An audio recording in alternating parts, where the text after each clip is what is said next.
a true production.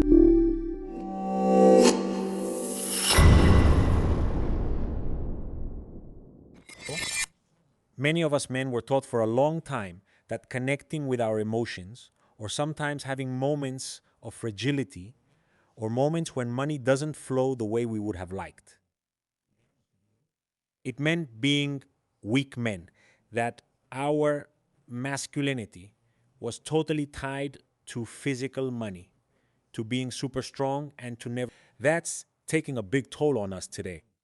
Our relationships are getting complicated. Abundance in our lives is becoming more difficult. And basically, men today need to wake up. We need to renew ourselves, and we need to do a lot of inner work.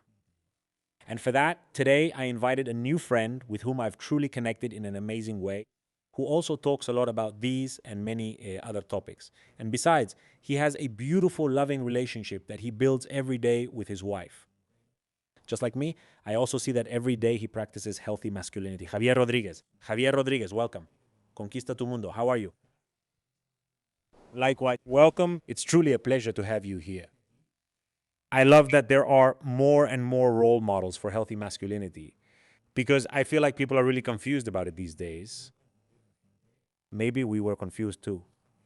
And well, I want us today, by talking about our own experiences and everything, to be able to contribute, not just to give women examples of the kind of men they can choose for better relationships, but also to inspire men to come over to this side, to inner work, to developing awareness, and so on.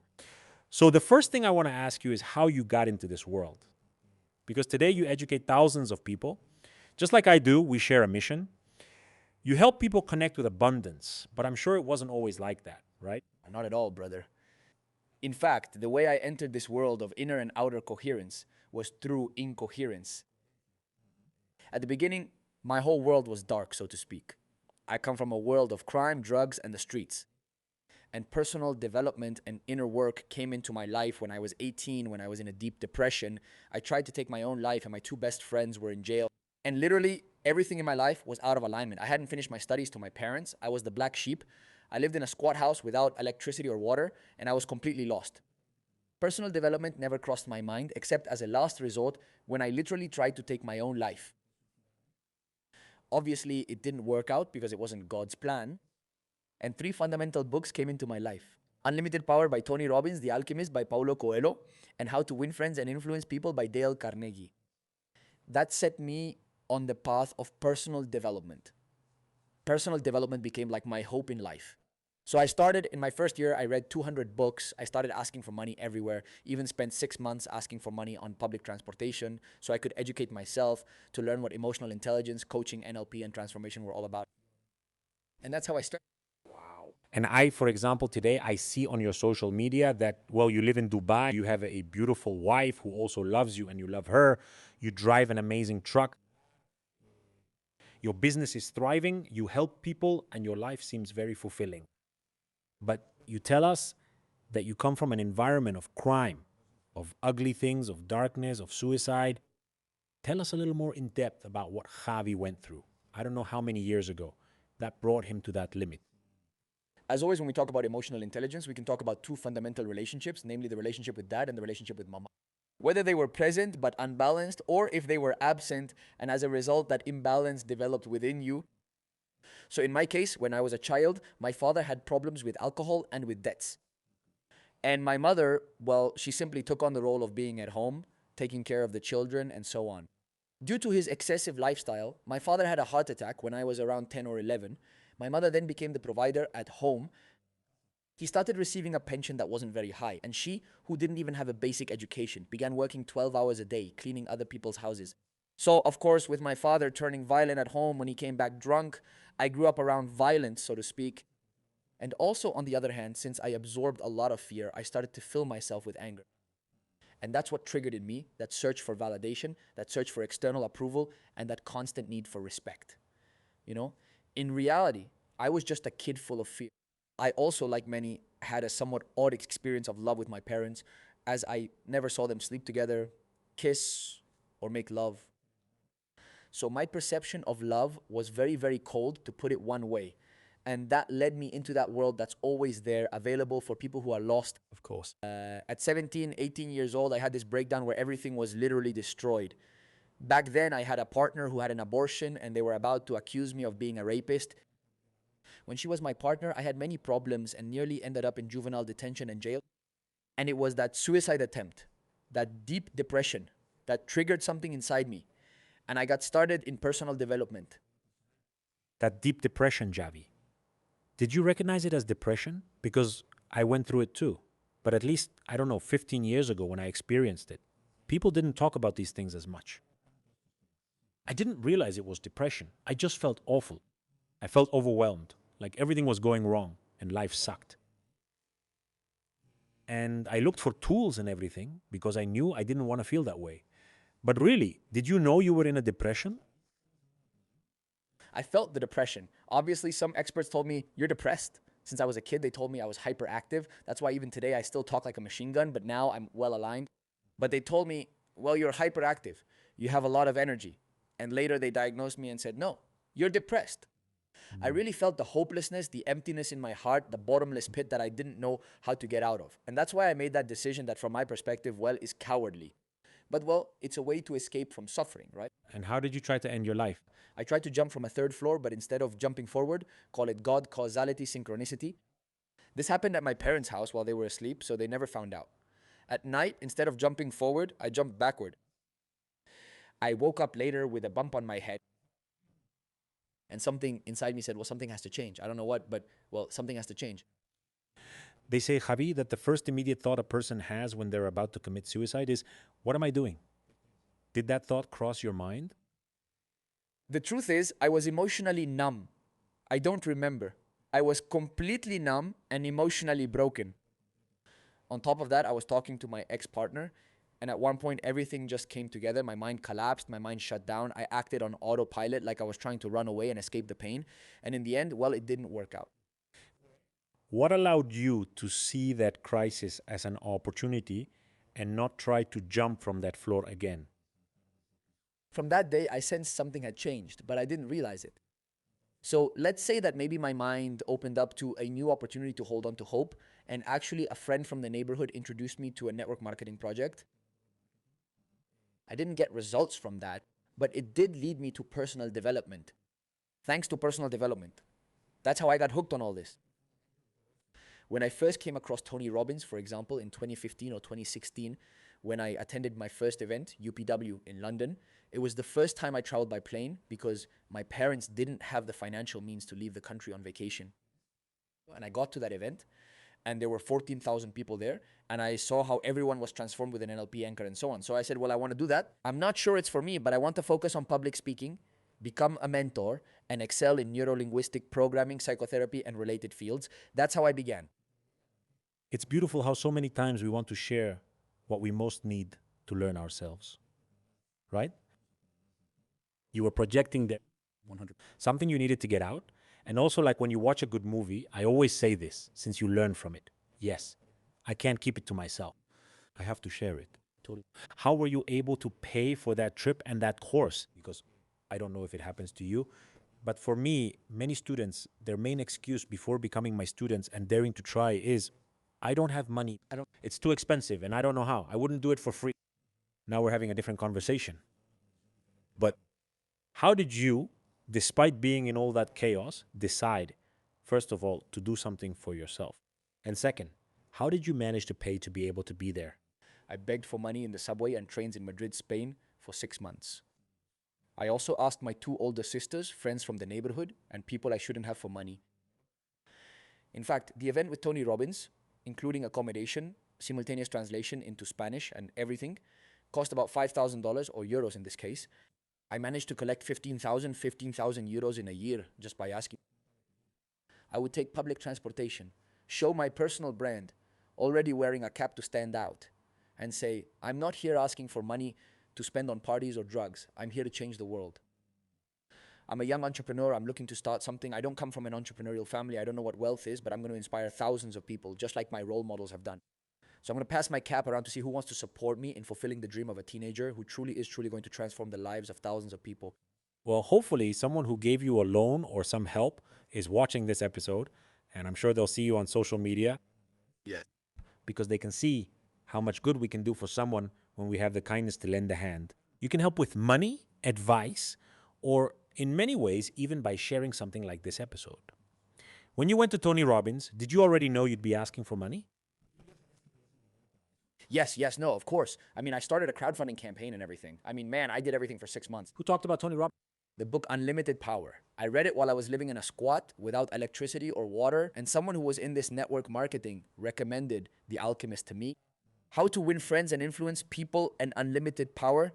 I was reading it when tears welled up because in chapter 1, The Merchandise of Kings, they shared stories of people who faced tougher challenges than me but still succeeded. So I decided to go all in.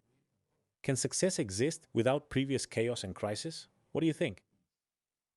Success. Success is a level of consciousness. Reaching that level of consciousness means letting go of layers of ego and disidentifying from what you thought you were, but actually are not. And for the ego, that's messy, conflicting, and uncomfortable. So the answer is no. There's no way to escape your unconscious patterns. Achieving material success can be done through strategies, skills, and a good business, but inner success, which is the only one that truly matters, can only be attained by working through your internal conflicts. I think the same way, through inner work, healing, and developing awareness, because if you don't break down, there's no way to rebuild yourself and become a person who creates better results and, above all, better perceptions and beliefs. And chaos or crises, that's what helps us achieve that. Losing everything to find ourselves. So you lost everything, you found a path, you got to that event, you found it inspiring, and what happened after that? I started to train myself. I started by continuing to ask for money and borrowing money to train at the best entrepreneurship schools in Spain, and with many mentors there. I would sneak onto public transport for different trainings, and when I couldn't pay, I'd ask at the door if I could attend for a day or two to make contacts, explaining I was chasing my dreams and had no money, etc., etc. Pure courage, as I say, right? Acting despite the fear. That led me to connect with top mentors in Spain, such as Sergio Canovas, Eduardo Sanchez, Mónica Galán, and Ruben Turienzo. Many people in my journey, Adelina Ruano, helped me, supported me, believed in me, and gave me scholarships, for example, in their training programs. And thanks to them, I learned NLP, emotional intelligence. I invested in my coaching certification since, as I mentioned, I came up with 15,000 euros in the first year by borrowing it. And in my first 2 years, I tried everything in entrepreneurship, but I never made a profit. I couldn't make money doing what I liked. I followed the 5 a.m. habits, had my dream board, and did everything, but got no results. It just wasn't my time. The seed wasn't ready or nourished. Still, I had no results. It was at the end of 2017 when I decided to create my own project because the others had failed. And in 2018, it was my first profitable year, so to speak, where I was able to make an impact, live off my impact, live off my transformation, and help other people. It's a project. It's about support and evolution.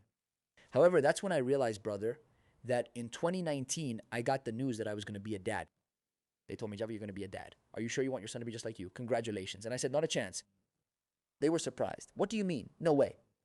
You travel the world, host live events and spiritual retreats, and sell digital products. You're succeeding everywhere. So why don't you want your son to be like you? No way. I said, no, I'm a slave to personal development. I base my happiness on external factors, not internally. Despite training with top gurus in spirituality, business, and entrepreneurship, I still don't feel fulfilled.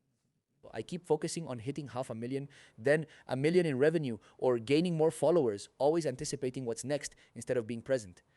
Personal development feels suffocating. I mean, my life purpose has become my executioner. So I say, no, I don't want my son to experience this stress, anxiety, or identifying with the external world. That's why in 2019, I made the most important change of my life, which I call moving from force to power. I went from prioritizing the external world to prioritizing my inner world. Because you know very well, it's one thing to theorize about emotional intelligence and a very different thing to free yourself emotionally and integrate spiritual development. That's where my path of integration truly began. Today we live in a time, largely because of social media and also because of episodes like this one and others, where people understand everything but practice very little. That's right. I always use this example. We know that sugar makes you gain weight. Yes. But there we are eating sugar. Yes. No, we know we have to exercise, but we don't exercise. And a lot of this happens in the personal growth field, where everyone is addicted to courses, especially therapy. They spend years there, enslaved to understanding their story over and over again, but they rarely use the tools to change. Absolutely. And there's a phrase that our colleague, whom I once shared the stage with, Brian Tracy, says: the first million is hard, the second is inevitable. Referring to the fact that once you build what you said about being the right person to generate results, but from within, not just from the outside, then you are already the right person to achieve that result many times over. And it doesn't just apply to money. It applies to good relationships, to abundance, to whatever you want. So how important what you're saying is, because you were living outwardly enslaved by a world that numbed you, making you say, I understand everything and I'm helping, I'm making money, but I feel empty and I don't want my son to be like that. And bro, it wasn't that I hadn't trained myself. Literally, I had done Akashic record readings, ancestral medicines. I mean, I had gone through a process of spiritual inner work, but it wasn't fully integrated because my interest was in creating results. My focus was on the outcome. When you focus on the outcome, attachments and identifications occur, which is the root of suffering. So I kept myself dependent and suffering to achieve results. And this kept me a slave to my desires. Because you lived a lot, or correct me if I'm wrong, but that's what I see a lot today in people being all about doing. We believe that what we do creates the result, but it's not what we do, it's who we are totally. Doing is a manifestation of who we are.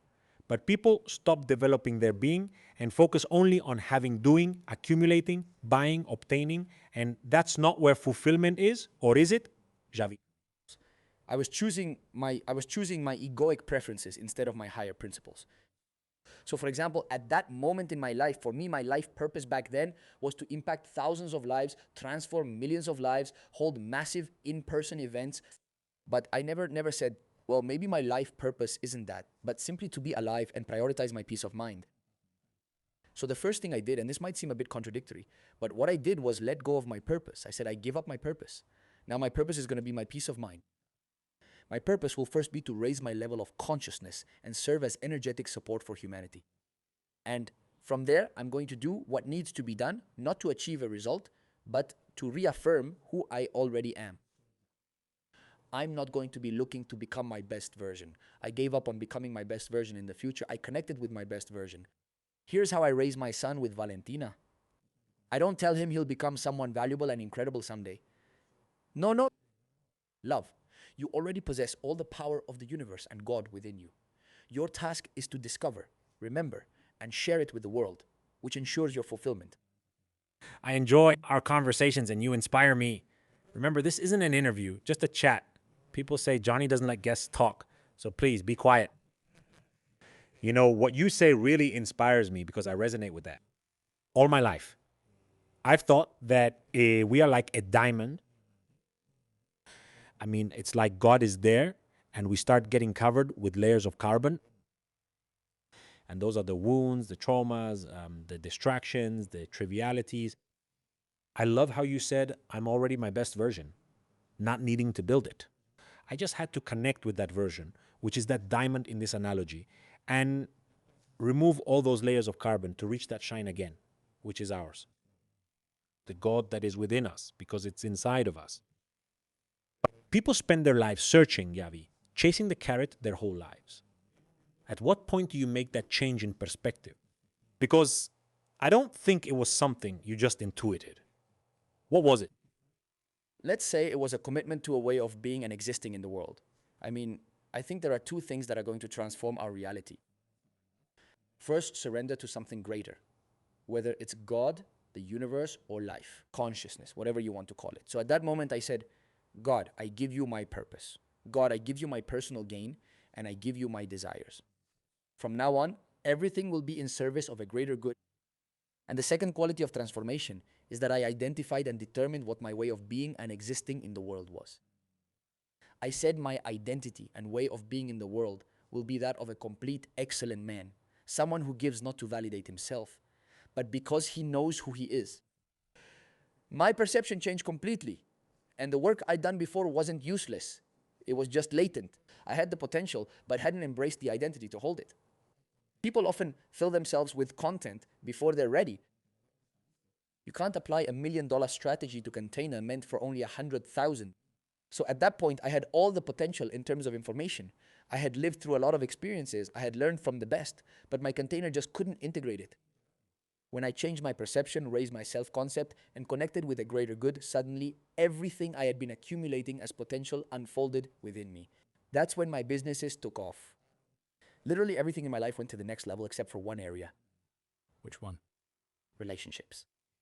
And right there, it's good that you mention it, because now that you say it, I wanted to build myself as a complete being, something greater, a version of myself that I reconnected with. I remember what you said about your dad.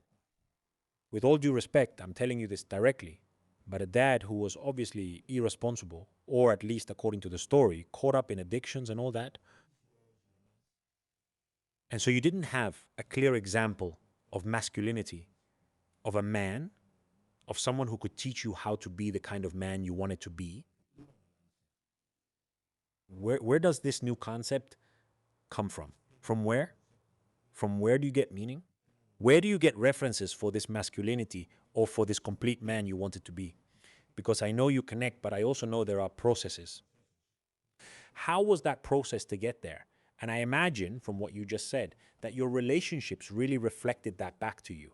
Or was it different? Yes, of course. In fact, ever since I got the news that I was going to be a dad and I changed my way of being, of existing in the world, and I started to prioritize my peace of mind, that's when literally everything in my life improved and my businesses started to grow. The impact multiplied because I said, today I'm going to be excellent. Recognize that spirituality is the same as being excellent. Spirituality is manifested in the realm of forms unless you have some internal resistance to something pragmatic. My inner work began reflecting in every area. But I'm very consistent and very honest when I say, except in one area, because I was someone people looked up to for my physique, my revenue, my spirituality, and my skills. But in my relationship at that time, I wasn't consistent. I was unfaithful. I traveled around the world and met other women back then. And I knew that my ego was very developed, very refined, and very sophisticated in all areas of my life. It entered through relationships, masking itself as spiritual ego, debauchery, or promiscuity, even within a relationship with someone I also had a child with. And well, obviously that relationship eventually ended because of my own inconsistencies and because that cycle came to a close. And then an angel came into my life, who is my wife, Valentina. She came into my life to like, it sounds bad to say to complete me. I know that I am a complete person, but she reflected the inconsistencies that was in me in relationships. That's part of the essence of a healthy love. 100%. So as soon as the relationship started, I had already made a firm commitment that I wasn't going to repeat the same patterns I used to repeat in the past with my relationships. Let's pause there because, as you know, we talk with Valentina. In fact, you can go watch the episode on this same channel. And she says that she was very much in her masculine energy. When she meets you, and you also come from a version of yourself, or let's call it a version of yourself to keep it simple. And you start to mirror each other. Yes. They weren't in the best place to start a relationship, as many people believe that they have to be perfect to enter a healthy relationship. And love, in my belief, I don't know if you agree, is a journey of growth and self-discovery together. How do they manage to come together? Yes, and not drift apart or make each other's lives miserable if both of them were in a less than ideal place? Because I wasn't at my best. I'm not at my best now, but I can always grow. Still, I was self-aware and conscious. I was fully aware of my shadow. I was doing deep shadow work. And by the time I met Valentina, I had made a commitment to myself to say, I'm not going to repeat this pattern again. So by then, I already had a firm and unbreakable commitment that the person who would come into my life would be the right one, the correct one, and it would all be in service of a greater good. So you were already observing yourself. You were already seeing yourself. You were no longer on autopilot. 100%. Even if you didn't get it perfect or master it fully, you were still practicing. I had already realized that things hadn't been done right in the past, and I was aware of my own inconsistencies and shadows, observing and experiencing them. I already had both the intention and process of liberation within me. When I talk about liberation, I'm talking about the real process of transformation. There is no transformation without emotional liberation.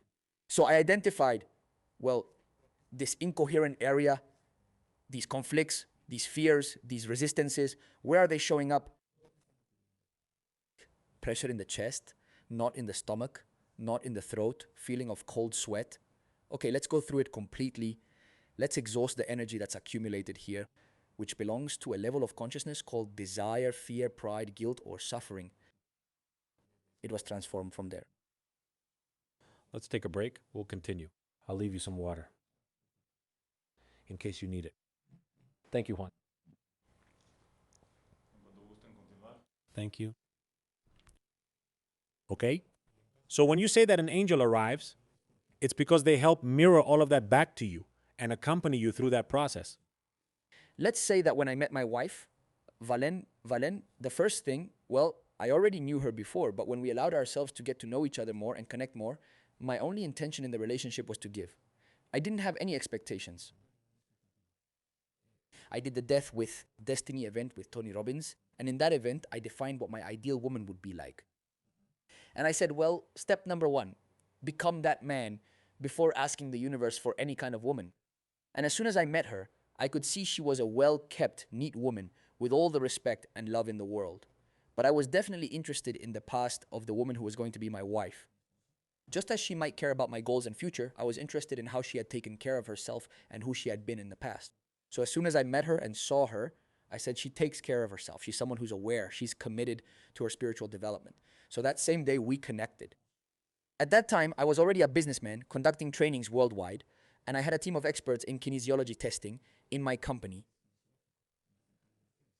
So I asked my 3 experts in kinesiology testing to ask or to calibrate if Valentina and I had shared lives before. And all 3 of them, without any communication between them, got that we had shared between 18 and 20 lives before this one. As soon as I got that news, brother, I'm a spiritual kamikaze. The next day I met with her again and I said, let's commit ourselves to this process. I showed her a map of consciousness levels and explained the kinesiology test. Think of Jesus, hold your hand firm. If it stays up, it's positive. Think of Hitler, if it goes down, it's negative. She said, what a strange way you're trying to seduce me, right? Right, I replied. No, it's energetic, spiritual. I'm not sure if you'll be the love of my life or if I'll be yours. What is clear is that I'm going to commit myself because I'm feeling something. And from that moment on, brother, we have never been apart again. I love the story and I know it's real, but I'm going to challenge you a bit because people who don't know that story are going to have very natural doubts. Like, for example, if this concept of I'm going to give isn't trying to overcompensate a bit for the absence of your father. Did you work on it? Have you been clear about that? How could you tell us about that specific point? Yes, of course, the intention behind giving is what determines the experience. In my case, when I choose to give, it's because what I am is abundance. So when I come in, I have a principle, and it's my way of being and existing in the world. And it's that everywhere I go, every place I arrive at, I leave that place better than I found it. Not so that they give it back to me. I'm not looking to give in order to receive. In fact, my philosophy in life is the more you give, the more you can give. When I met Valentina, I wasn't sure if it was going to be forever or not. It was clear this was a place for me to give, not to overcompensate, because that's who I am. I was giving from a truly genuine place then, just as I am now. And from that place, brother, for example, the first thing I asked him, besides getting to know each other a bit more, was, what are your dreams? What are your goals? And he told me about, I told him, I'll help you achieve those goals from now on. What do I expect from you? That we allow ourselves to give 100%. Now, so people don't misunderstand. Today, in my relationship with my wife, obviously, by my standards, I'm demanding. To me, a high-value man with strong spiritual principles is demanding because I know who I am, just like she is demanding. Today, I also come in to receive in my relationship. I step in to take because I know it's an exchange, and I expect my relationship to be my oasis, a place where I can open up and where I also come to receive, not just to give. And that's where we're going to get to the core of this episode. And the reason I wanted to invite you, for which I'm very grateful that you came, which is what it means to be in a relationship with healthy masculinity. Because despite whatever your past may have been, you can build yourself up, conquer yourself internally, move forward, and rebuild your life. And you and I, we have relationships that really mirror us, that really challenge us, and that also really support us. But they also offer us beautiful things that we are receiving, right? It's not just about the challenge. There are many rewards as well. And what you say about me coming not only to give, but also to receive. And I also demand, and I also want my team to stay up to the challenge with me in this game, or this challenge of marriage. Let's call it that. Well, it's amazing because today many men don't take on that challenge, or they want to dominate, or they let themselves be dominated because it's comfortable for them. And women also experience this. Like, hey, this man is a macho, right? This one comes to demand things from me, so he's a macho. And there are a lot of very distorted believradas. And there are a lot of very distorted beliefs. So, I'm giving all this context to ask you what? In your eyes, a relationship looks like where there is healthy masculinity and both are strong, but from their balanced energies. The first thing we need to understand is that in the phrase healthy masculinity, the most important part is the word or the verb to heal. To heal means you have worked through your inner demons. You have gone through your dark nights of the soul. You have put love where you used to react, to heal. And you have an openness and a mental willingness to take responsibility for your patterns, traumas, wounds, and karmic patterns. I've been doing that for 10 years now. As humans, we constantly discover attachments we should let go of. So, healthy masculinity arises spontaneously and automatically without having to force it when you have raised your level of consciousness and worked on yourself internally. I agree. And when you have worked on yourself internally and raised your level of consciousness, a certainty arises within you. And that certainty is, I know who I am. And when the certainty of being who I am arises, then a superpower emerges in the pragmatic world. And that is that I can choose. And when I can choose, then a fundamental principle also arises. And that is that relationships will appear in your life when you can choose. The question is, from what place are you going to enter those relationships? So my relationship with my wife is simple. It's a place where I go to give. And our relationship is a triangle. God is at the top, and we are on the sides. It's a protected place where everything is placed in service of a greater good. When we have a conflict, we hand it over to a greater good. When we have a debate, an argument, we sit down, solve it, and take care of each other's wounds. For example, fragile masculinity refers to and means that women are also emotional tides, and that you as a man have to have enough emotional maturity not to take your woman's emotional tides personally. So I'm very good at sitting down and listening to her actively, making her feel that she has a refuge here, a safe place, an oasis, and a space for growth where her purpose is supported, her dreams are important, and her emotions are validated. Because I'm aware that for a woman to open up physically, she needs to connect emotionally, and vice versa. For a man to open up emotionally, he needs to connect physically. That's why men value the physical so much, and women value the emotional so much. We operate in different ways. I keep all that in mind and enter my relationship to give from a spiritual place. To me, this is healthy masculinity, knowing and embracing my role. What is my role? I provide for my family. I provide for my family not because my wife values money. I provide for her in every way. But I take on the role that if we go to a spiritual level, masculinity is electric, femininity is magnetic. It works in both social and biological worlds. For a woman to conquer, she must remain still and magnetic. For a man to conquer, he has to get moving. A man's energy is electric, a woman's is magnetic. So I give my electric energy to the relationship, recognizing that there is also a magnetic part in me, but my role is electric. My wife's role, although she also has electricity, is magnetic. So I give, she multiplies. And from that place, we co-create. And I always repeat this phrase, in service of a greater good. Because if the relationship doesn't have a higher common purpose, it will end up in the hands of the ego, of temptation, or it will end up being destroyed. I love it. And here we're going to touch on a topic that I also discussed with Valentina, which is what happens when both are electric? No. I mean, or when both are magnetic, because today, like we were just talking about, everyone is focused on doing, everyone is very much in their masculine energy, which we associate with things like doing, solving, dominating. What's going on there? There's a lot of disconnection between men and women today. We're not managing, or well, many are not managing to build beautiful relationships, life projects, true partnerships, truly functional and fulfilling in supporting each other in building a family. And we're in a very strong power struggle. And that's even when becoming a couple or getting married. But even before that, in the dating stage, it's like Women say there aren't any men worth it. And men say, well, you know what? With so many options, why would I settle down with just one? So, how do you get out of all this modern love? And I say modern love in quotes because honestly, it's disgusting. It's a really dirty game. And level up so we can find ourselves in the top league of players who are truly acting from a place of awareness. First, I would tell the whole world to think about what their ideal partner is like. And when you think about your ideal partner, then ask yourself what frequency that person is vibrating at. Are they vibrating at a frequency of complaining, reactivity, stress, or anxiety? Do you think your ideal partner is vibrating in a power struggle at home? The answer is no. So first, define who your ideal partner is.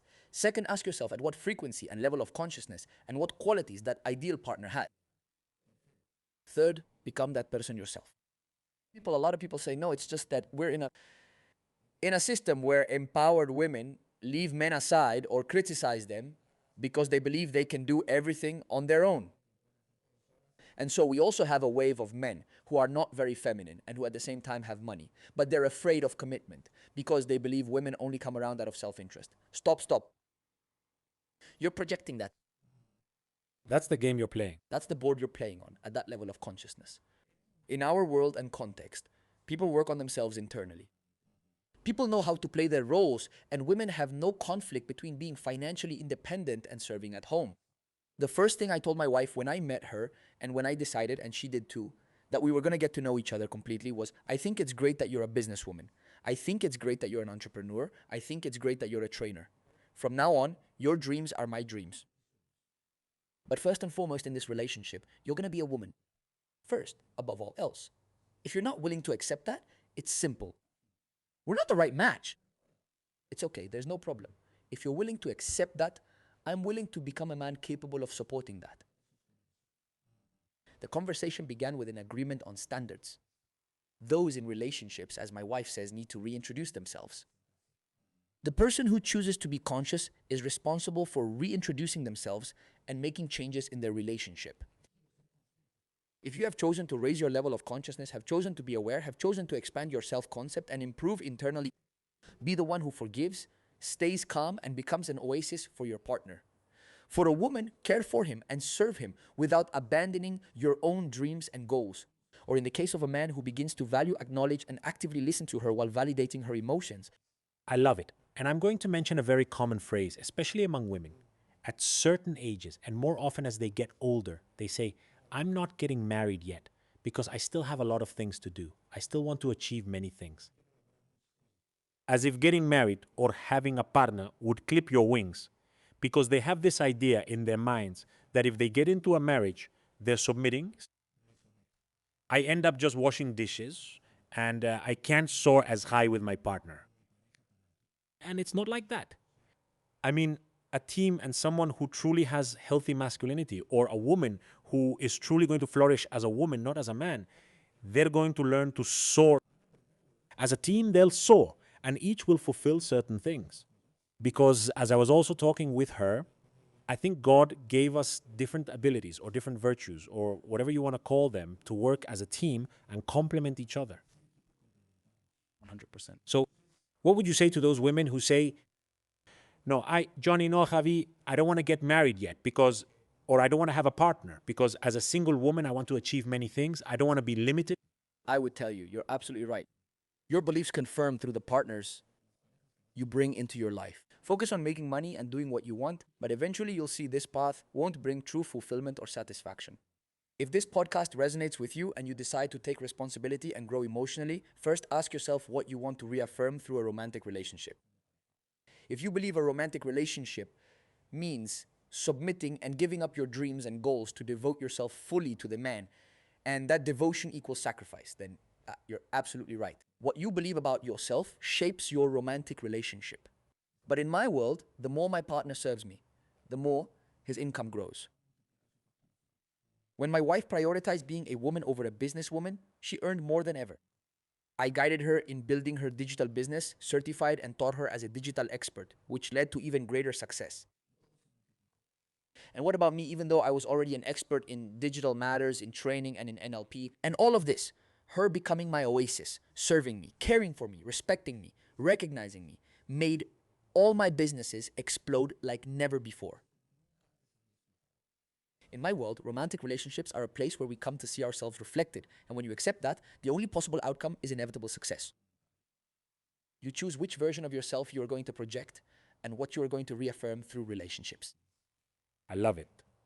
Now, you talk about a formula that I live by at home, that you live by at home, and that I'm sure many of those listening also live by, although in different ways, which is that the man supports, provides, is like the one who gives everything, all this infrastructure. And the woman brings beauty to it. The woman is still complete. She still fulfills her dreams, everything. But she is the one who brings magic to that infrastructure, right? Why is it becoming so complicated nowadays for us to have those roles? Why do we see them so demonized? Why doesn't the man want to give? Why does the woman end up holding everything on her own? What's happening, Javi? Why? Why are we so confused? Lack of spiritual work, which translates into excessive attachment, anxious attachment, avoidant attachment, projecting conflicts onto the external world, and not taking responsibility for what we are attracting. Relationships start to align naturally when both people have the intention to grow spiritually. Most people know this phrase, I don't want another half, I'm already whole. Well, being whole means I'm going to do inner work to heal my emotional wounds, to heal my attachments, to heal my reactivity, and to identify my limiting beliefs. And when I'm working on myself internally, I no longer see the other person as someone I have to attack or defend myself from, but rather as a mirror through which I see what gets triggered in me. I can see my wife's reactivity. And when I see it, I can take two paths. Either respond with reactivity, which leads us to start destroying, or respond with love, even if I am hurting. Love is firm. I can tell my wife, love, this isn't helping. If you're not ready for a mature conversation right now, I'm here to listen. Let it out. I'll stay. I love you. I stay and listen to her vent without taking it personally, letting it all out. Okay, let's release this energy together. In a relationship, what matters is neither you nor the other person. It's the shared consciousness of the relationship. I love it, and I want to make an important point. We've discussed how a woman can thrive, be strong, earn as much as she wants, start businesses, become an athlete, or do whatever she wants. A mom, a person, a partner, and all of them at the same time. Without forgetting the role of making her home an oasis, of being helpful and so on, warm, loving, whatever you want. Now let's talk about the men. Because there are many men who think that just by fulfilling their role as provider, they've done enough. And this sensitive part of support, communication, being an emotional team, it's like they don't even have it on their radar. Does being sensitive make us less manly, Xavi? If you're not sensitive, you're literally going to rot inside. Sensitivity doesn't mean expressing my emotions just to reaffirm them or projecting my victimhood onto the world. Being a man doesn't mean hiding emotions. Sometimes I hear some nonsense like men used to be more manly. Look at the Spartans. No, the Spartans weren't more manly, just more ignorant. They didn't have the ability to be emotionally intelligent, and they repressed. You can look at their birth rate or their mortality rate at what age they died. So, no, it's not that men today are weaker. We are more aware. Being aware also means allowing ourselves to learn things we haven't done before. Up to now, I've been taught, just like you, that crying is for the weak. In my neighborhood, asking for forgiveness was for weak people, and men couldn't cry. But that didn't mean I was strong or that I was a man. It was that I was ignorant and that I was repressing. And that emotional repression and that emotional suppression had consequences physically, emotionally, and in terms of inner fulfillment. That's why I didn't feel fulfilled. So, for me, a man's job is first to get really good at dealing with his emotions and accept responsibility for his chosen role. It's simple for me. What does a man want? I don't want a businesswoman or entrepreneur. A man who's done the work on himself wants a woman who supports and respects him, someone who stands by his purpose. By respect, I mean she respects him sexually. My woman doesn't go around looking at pictures of other men. My woman doesn't like other men's posts. I don't do it either. My phone isn't a private matter for my woman. My woman has two phones, hers and mine. So what I expect from my woman is respect. When my woman is around other men, she holds my hand. She doesn't stare at other men. Javi, that's your insecurity. Don't confuse insecurity with respect and standards in a mature relationship. If you're asking a man who has worked on himself internally to provide emotionally and spiritually, to be energetically aligned, to have purpose, and to work on all areas of his life, you have to be a woman who is able to hold that kind of energy. For me, a consistent, complete man is someone who serves as a role model in giving and who excels in all areas of his life. I would tell them this. Men, of course, you have to take responsibility for your physical health. You have to take responsibility for your finances. Men, you have to learn how to make money. Not from a place of lack, but from a place of self-worth. I mean, I don't invest to get rich. I recognize that I am rich, and investing comes naturally to me. That's the shift in perception people need to make. I don't go to the gym to get strong. I recognize that I already embody health and vitality, and going to the gym comes naturally to me. Why? Because that's who I am. Today, every day of my life, brother, I show my wife love in all 5 love languages. Every single day, without exception. I run 4 companies. We have a 5-year-old child. We have a ton of things to do. Every day, I have time for everything. Why? Because that's what I have chosen to commit to. That's what I have chosen to be. So men, train. Men, provide. Learn how to make money.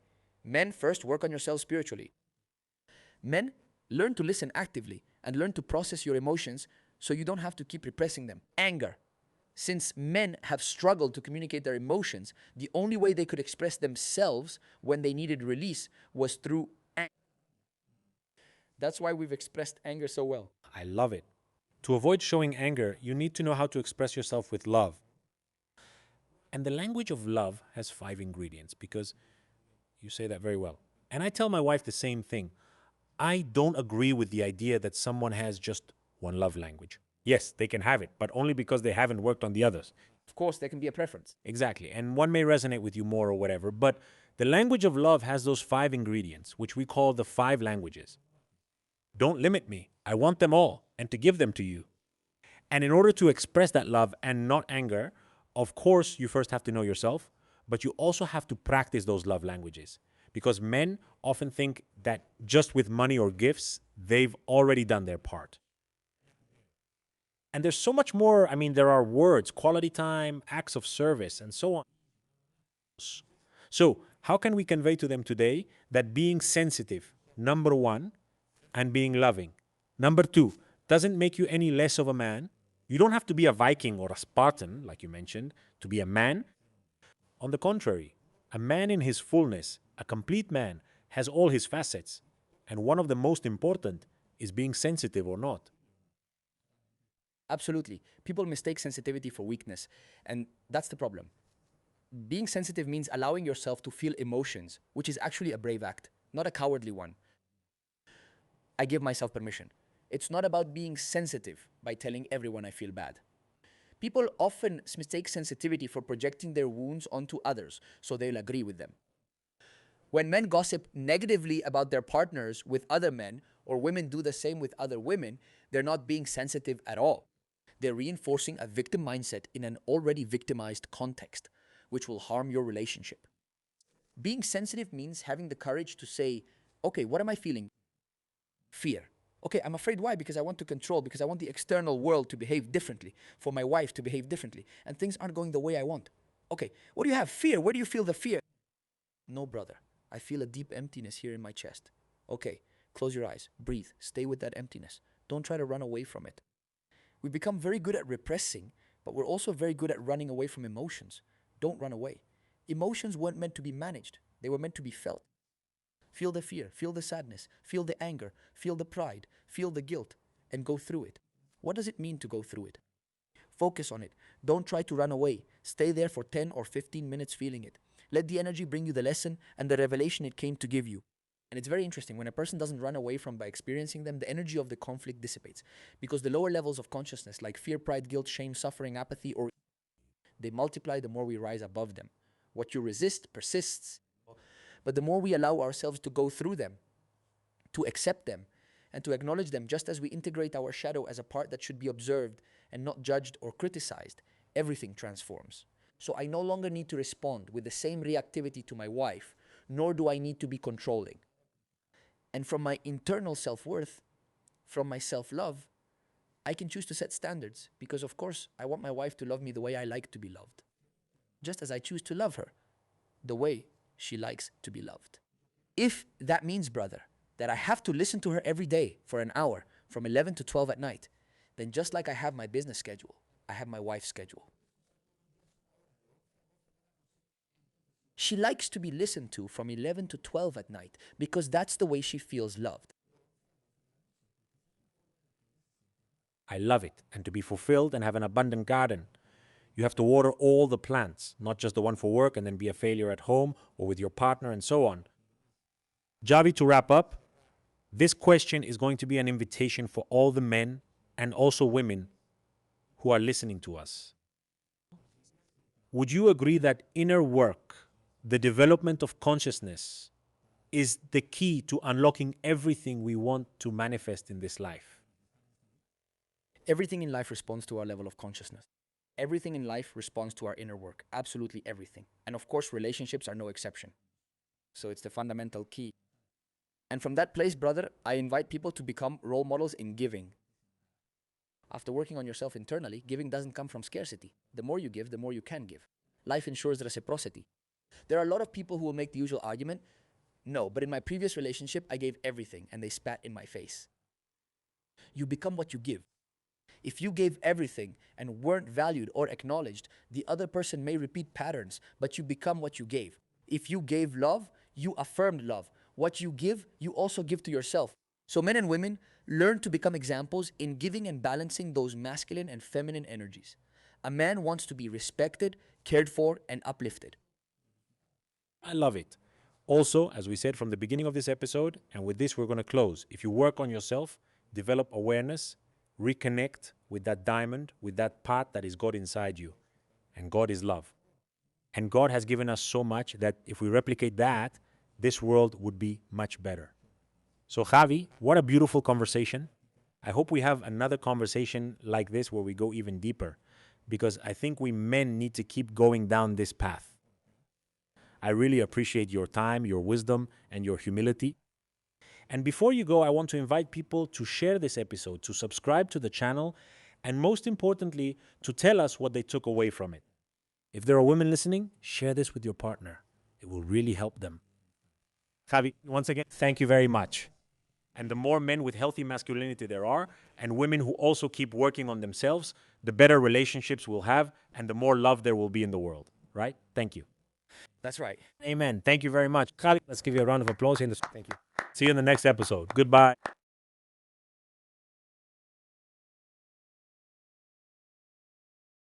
A true production.